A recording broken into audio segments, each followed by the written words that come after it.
opens at 5.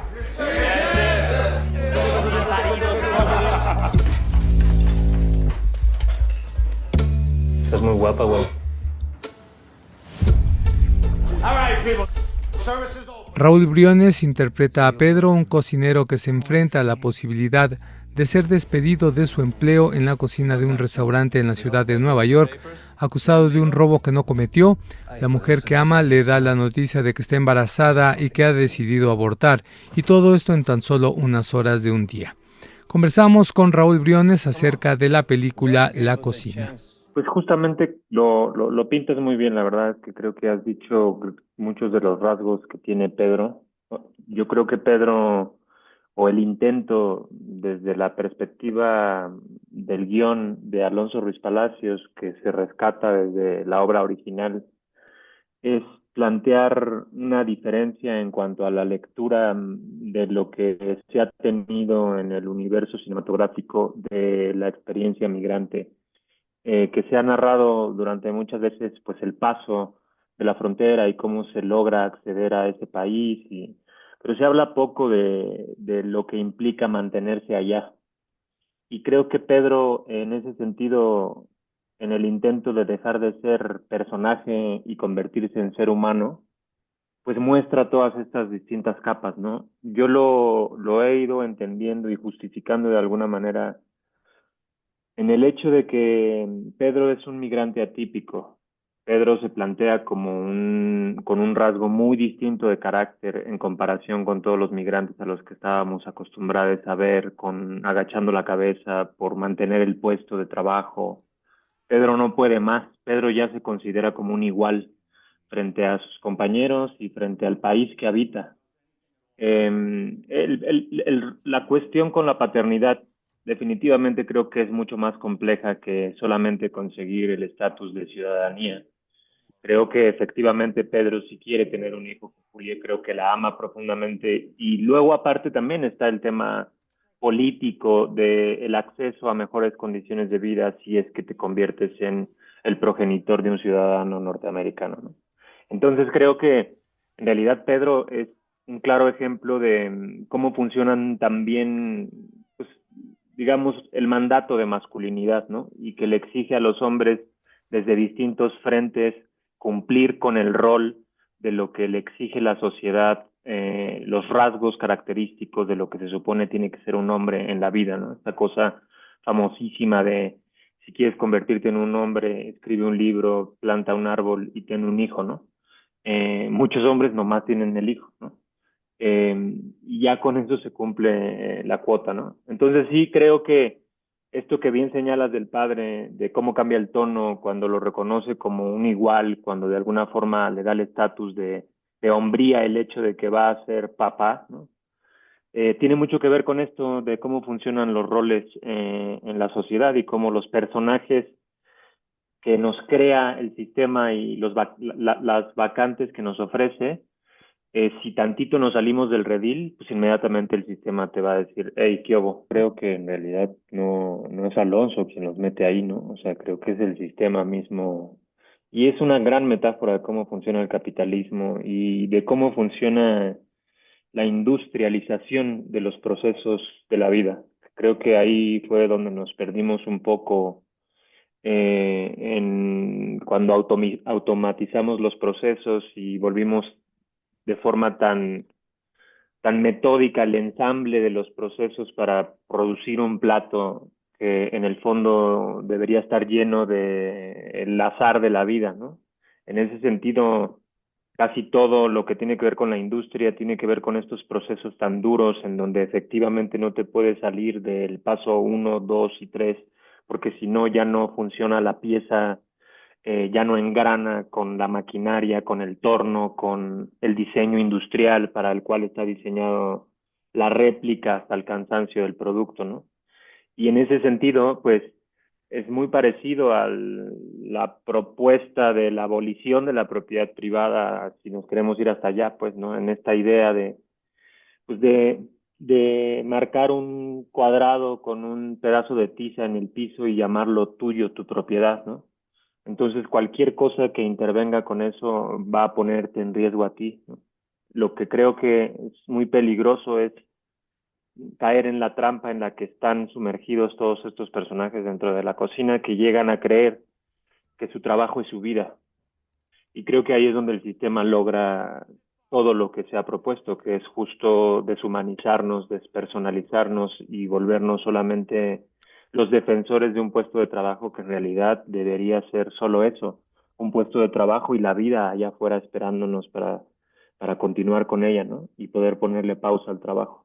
Pero en esta orfandad de derechos laborales, de seguridad, del estatus de ciudadanía o no, de la ilegalidad en la que viven muchas de estas personas, pues quedan flotando justamente en ese lugar donde ya no hay nada, porque ya del origen no se acuerdan, ni aquellas personas que en el origen están se acuerdan de las personas que se fueron, y el destino en el que se encuentran en ese momento no está concluso, digamos, ¿no? Y siempre está esta fantasía de, es que voy a volver, ¿no? Que creo que también esa es una de las cosas que tiene Pedro, que comparte este sueño de volver a la playa y poner una palapa, pero en el fondo es una fantasía muy cruel, porque, porque muchas personas en Nueva York, te aseguro que llevan ahí 35 años jurándose a sí mismas solo ahorrar un poco de dinero para algún día volver a poner ese negocio en sus lugares de origen que les va a cambiar la vida, ¿no? Y ahí se quedan flotando años hasta que se pierden en ese país flotante de la migración. O sea, tocas un punto muy importante que es justamente el de la pobreza en Estados Unidos, ¿no? Que sí se toca muy poco y que es una fantasía que además creo que ya pues ya se pasó de tueste. Creo que Estados Unidos lleva ya un buen rato con muchos problemas sociales muy graves y en un estado de negación también muy grave, porque justamente sus índices de desigualdad son aberrantes. A lo mejor son un país, claro, muy rico en cuanto a recursos económicos, pero también incluso en ese sentido económicamente ya se les está empezando a diluir el poder y la narrativa y justo ahí están inmersos pues Max, que es el cocinero gringo, y Julia, que es la mesera gringa, en donde Julia tampoco tiene ni siquiera para pagar un aborto, ¿no? Y luego además eh, por nuestra mala fortuna, ya incluso hay varios condados en Estados Unidos que ya prohibieron el aborto de nuevo, ¿no? Incluso hay turistas gringas que vienen a México a hacerse el aborto porque aquí ya es legal. Entonces se está empezando a voltear la cosa en ese sentido. Entonces creo que la película apunta muy bien esta torre de Babel que bien indicas, que creo que además Estados Unidos fue un país que se formó desde la migración, ¿no? Y luego la perspectiva de Estela, justamente una de las cosas más hermosas de ese personaje y que nos invita a los espectadores a hacernos la pregunta de en qué momento normalizamos tanto el sistema, porque en realidad eso es lo que pasa, es un poco lo que pasa con las infancias cuando nos empiezan a hacer la típica secuencia de preguntas del por qué y por qué y por qué y por qué. Les vamos a contestar un buen rato hasta que evidentemente ya no vamos a encontrar respuestas al por qué existencial del más allá o el tope del universo y lo que hacemos más bien es callarles su duda y voltear hacia otro lado. Y creo que eso hacemos en todos los oficios, en todo lo que se automatiza. Llega un punto en el que ya estamos en la inercia de la maquinaria, ya no hacemos esa pregunta y creo que aquí Estela hace la pregunta y además Ana Díaz, que tiene esa mirada que todo se le ve, todo lo que está pensando se le ve, entonces justo es uno de los personajes que menos texto tiene y que más habla durante toda la película, ¿no? Con esos ojos hermosos y tan expresivos que tiene Ana, que es justamente la invitación y que creo que al final, en estas dos miradas de Pedro y de Ana, logramos ver, pues primero a Pedro que se acaba de sacrificar en este viaje autodestructivo, contra la mirada de Ana, que le sonríe de una forma muy particular, que no sabemos bien a bien por qué ella ve en este momento de ruptura de Pedro algo, tanto una salida como un alivio, como un lo lograste, carnal, o lo que sea, ¿sabes? Siento que en términos más realistas, más allá de la abducción, del rayo verde que sufre Pedro, en realidad, quien sufre esa verdadera abducción a nivel ideológico es Ana, que es además una estafeta de pasarle la batuta a las siguientes generaciones, de neta, sí se puede parar esto. Tranquis, no, nosotros ya nos automatizamos, pero sí se puede volver a detener esta maquinaria.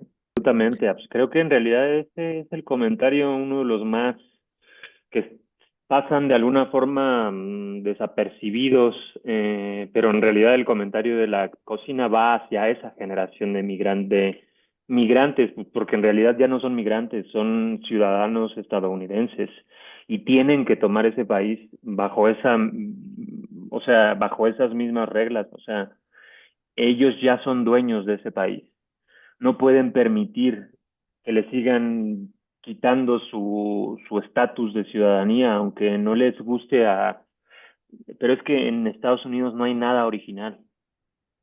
Todo se formó con base en la migración y con base en el genocidio que hicieron de sus pueblos originarios. Todo lo demás es una diversidad enorme de migración, de gente de todo el mundo, y en ese sentido tienen que aceptarlo de una vez por todas. Pero yo creo que eso le toca justamente a esa siguiente generación de ciudadanos estadounidenses que a lo mejor tienen origen latino u origen migrante, pero que ya no son migrantes, ya no se pueden permitir que ser llamados de esa forma y nada, hay muchos caminos de rebeldía para imponerse de una vez por todas. Hay 50 millones de latinos en Estados Unidos. Es demasiado. Lo que está haciendo Trump es jugar con fuego. En realidad, creo que ya no pueden prescindir ni del mundo migrante ni del mundo latino. Sería prescindir de absolutamente de todo lo que es Estados Unidos en lo que podríamos llamar la identidad de Estados Unidos tiene estatus migratorio. Yo creo que la migración es un derecho humano, es un derecho, además ni siquiera creo que sea un derecho, creo que es una ley de la naturaleza, una fuerza de la naturaleza, es inevitable. No hay forma, existen fronteras naturales que se forman por los acantilados o por los océanos o por la geografía en todas sus dimensiones, pero en realidad las fronteras ideológicas no tienen ningún sentido, ¿no?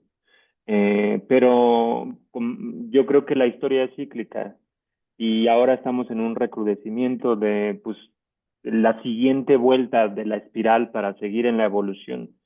Creo que estamos en un momento contemporáneamente hablando muy álgido en todos los sentidos y que justamente el replanteamiento de las fronteras, de la migración, de mejores condiciones para los derechos humanos, pues es urgente.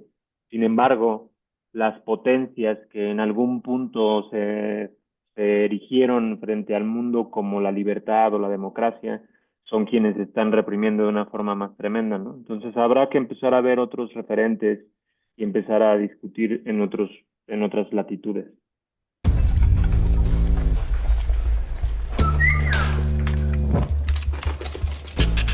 Service opens at 5.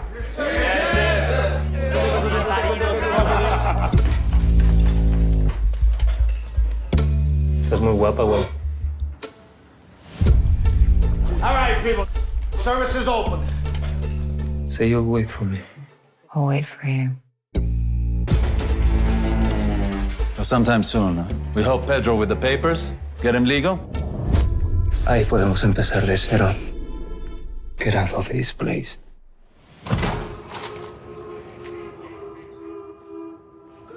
Come on. God gave us the chance